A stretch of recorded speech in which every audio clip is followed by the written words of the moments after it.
Welcome to Choices for Women. I'm so excited to have Steffani on here with me today. Okay, so you guys all know that I created the Choices for Women channel to empower, motivate, and inspire women globally. So when I meet someone that's really fantastic and she really makes me want to party like purple, naturally, I have to introduce her to the Choices for Women viewing audience. So Steffani, thank you for being with us. Please tell us who you are, what you do, and why you're so fabulous. Oh, thank you. Gosh, I love your mission. That's really exciting. Who am I? I am a happiness coach and a mindset mentor. I run high-end mastermind programs and retreats for ambitious, driven, and busy moms. And I've been coaching for 7 years, but actually all my life. Everyone but my kids would agree that I'm a really happy, healthy person. So that's what I bring to the table. And I guess that's why I'm fabulous. Yeah. I know mind over body, and I know how to change my thoughts. That's what makes me really emotionally intelligent. And I think that's what makes me most fabulous. I agree. And I felt that as soon as we connected. I tell this to a lot of people, and the viewing audience may have heard this before, but when I connect with women, and I usually find them, online, social media, something like that, and we connect, my 5-year-old little girl inside of me starts jumping up and down and saying, "Yay, we got a new friend, let's go play." Yeah. And that's how I always know that, oh yeah, here's another wonderful, beautiful connection. And so Yeah. I'm excited that you're with me today. That's awesome. I totally feel that too. Yes. Thank you. You're absolutely welcome. So one of the things that we were talking about the last time we spoke, Steffani, was it was a very spiritual conversation, something that I really, really enjoyed talking to you about, and I'm looking forward to having many more with you. Can you share what you said to me? I know it's not going to be Yeah, let's go deep. Oh my God. Please. Totally. So, okay, I'm just going to give it to you. Well, we were talking about the concept of actually people in our lives who we feel have hurt us, people in our lives who have done us wrong, or the bad people out there, and how to look at that in a different way. And I came to this concept through Neil Donald Walsh, one of my favorite authors and mentors. And it was actually at a time when one of my best friends, since I was very young, had totally stabbed me in the back, and had hurt me, devastated me. And I was just resigned to never speak to her again. I was done with that relationship and many female friendships because I was just felt so burned. And, that was just the space I was in a conversation that he and I had, and he has some wonderful books on the subject since, and probably before, but he brought me to the realization that what if the people in our lives who have hurt us, if we choose these life experiences, then we choose our parents, we choose our siblings, we choose our best friends, right? We choose some of these big universal assignments that happen for us. And if we did design this life, and we still have free will, but this, we have these universal assignments and these soul agreements with the major roles in our lives, like our parents and our siblings and our friends. If we chose that, what if we were up there before we came down as energy beings, and we had these conversations? And what if I had said to that friend Tracy, "Gosh, I want to learn about perseverance. I want to learn about independence. I want to learn about heartbreak because I want to learn gratitude. I want to experience myself as the light, and I want to experience overcoming something. I want to experience what being a really good friend is.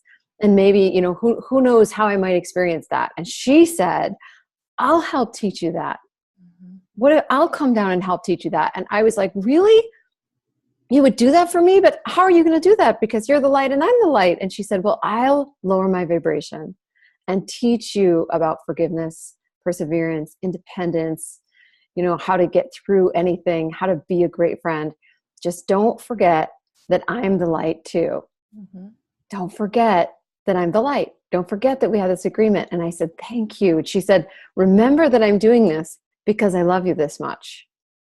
So the fact that this concept, this little seed got planted in my brain, I was like, whoa. I mean, I applied it to that relationship and I immediately forgave her. Mm-hmm. Not only did I forgive her, I was grateful for what she helped my soul experience have, on this journey, what my soul got to experience because of her.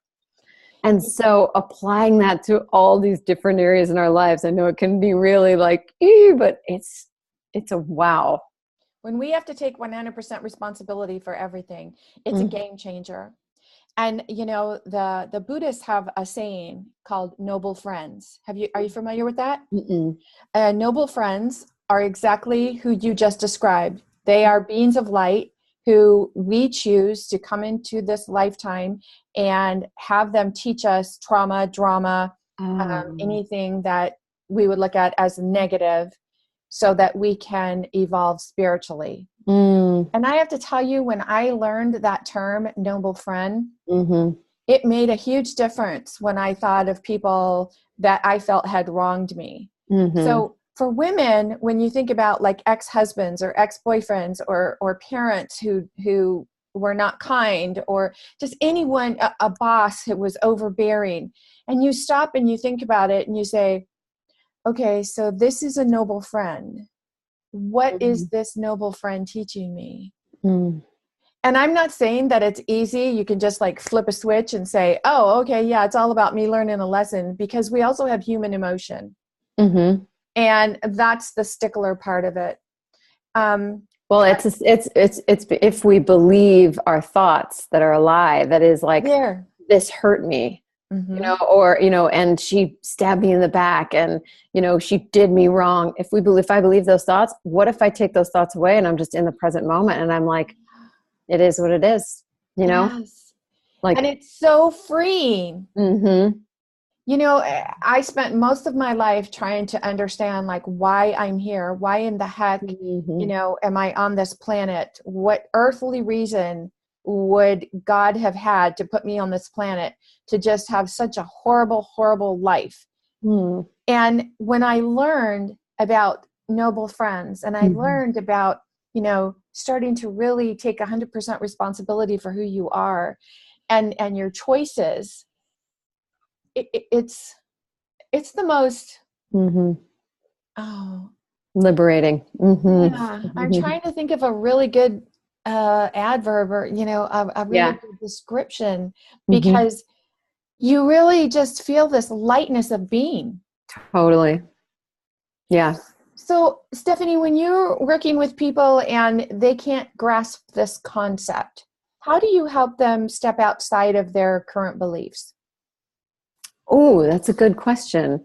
I think applying the concept, like I did, like directly with a story in their life. And it's easier to take it from a smaller concept, like I just shared, like a friend hurt me, than a bigger concept, like my dad is an alcoholic and left my family.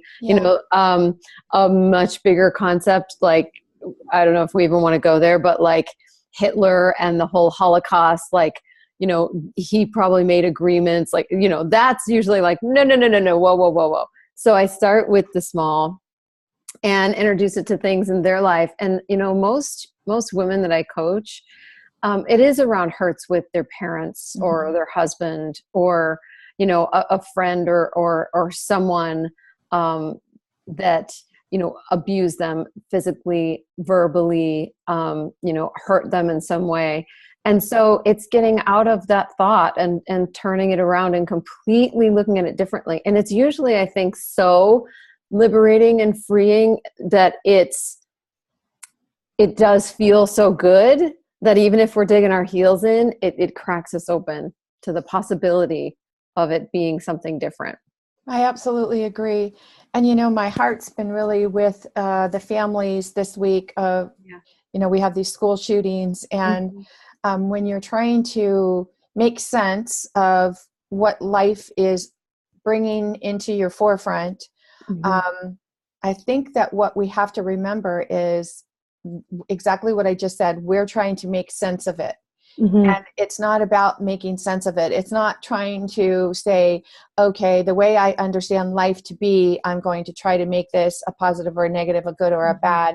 When we start to understand that it's all about emotion and energy and feelings, Mm-hmm. and, how can we share more love? How would you address that?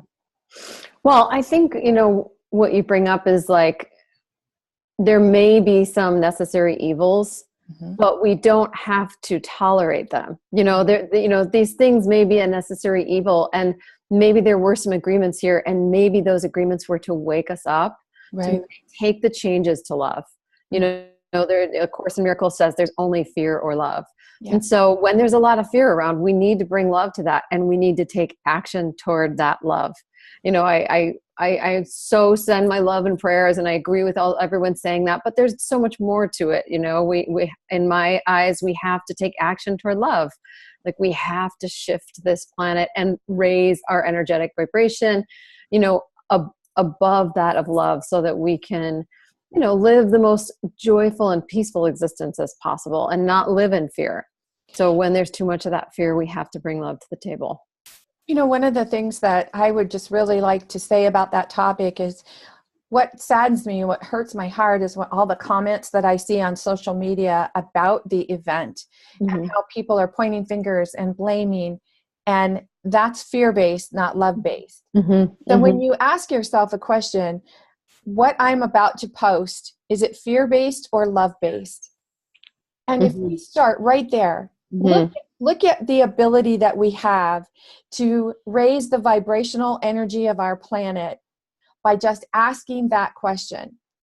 Is what's going to come out of my mouth, or what I'm going to post on social media, fear-based or love-based? Yeah, beautiful. I think that's a really good point. Instead of focusing on what's wrong, focus on what we can do to shed more love and make it right. Mm-hmm. Absolutely. Mm-hmm. And some people say, oh my gosh, that's so Pollyanna, sticking your head in the sand, not dealing with it. But no, Yeah. it's about how you feel in here, and loving who you are. I think I shared with you that a year and a half ago, my brother was in a motorcycle accident, and he has severe traumatic brain injury. And I'm with the family right now, helping my sister-in-law with his recovery and his moving forward, because I really believe that, he's going to do things that are going to blow the doctors out of the water. And I feel that having this opportunity to be around my brother right now, where communication is very low, verbal communication is very low, but energy communication is very high. And I feel so very blessed that the universe has given me this opportunity to share this time of absolute wonderful love with my brother on such a soul level. And when you really start to look at relationships, like what is the soul level of your relationships, and how are we, yielding strength to strength, rather than, you did this wrong, or picking on this or picking on that. That's so beautiful that you're looking at that in your relationship, that you're already seeing that. That's so next level. I mean, really impressive, because you're right. It is soul to soul, not role to role, brother and sister, none of that matters. It's about this soul to soul experience, and all of the universal assignments and all the choices that you guys made to experience these, to experience yourself as the light together down as humans. I mean, it's just incredible. That's really beautiful that you're seeing it that way. I feel it on such a tremendous level. And I know that my sister-in-law is gaining strength from what my brother and I have, and what we're sharing together as well. So right there, you can see that it's between me and my brother, and overlapping to my sister-in-law. Right, it's rippling out. Yeah, absolutely. Yeah. And when we can take something that just feels like the end of the world event, and say, okay, what can I learn from this? How can I share love and light? It just really, again, it's right here, Yeah, it's the best feeling ever. That's awesome, because it's never really just about us. It's about everyone whose life we touch. Absolutely. Mhm. So Steffani, if somebody wanted to get a hold of you, how would they get a hold of you and find out who you are and party like purple with you? Party like purple with me. I have a website, myhappylife.com. It's myhappy with an I life.com, and follow me on Facebook because that's where the majority of my stuff lives, is on Facebook. I have a really fun free Facebook group called Badass Mom Society, and it's for ambitious driven moms who really want to focus on what matters most and take their life to another level. So I'd love you to join me there. We do a lot of fun work in that group. Oh, I'm going to do that. Yay! And the party like purple, when my grandson, who is now 19, when he was about 3 or 4, we were having family night, just pizza and a video. And he was picking out the video and I was making pizza in the kitchen, and he came running into the kitchen and he looks up at me and he goes, "Grammy, tonight we're going to party like purple." And I had no idea what he meant. But as I'm standing there looking at his little face, I realized that he was just feeling so loved and so happy and so much a part of something bigger than just himself. The only way he could describe it was to party like purple. That's awesome. So here I am 15 years later, and I'm still finding people to party like purple with. So Yeah, I Steffani, love it. thank you for being with me today on Choices for Women. Thank you. What an awesome conversation. I love being with you. Thanks so much. Thank you.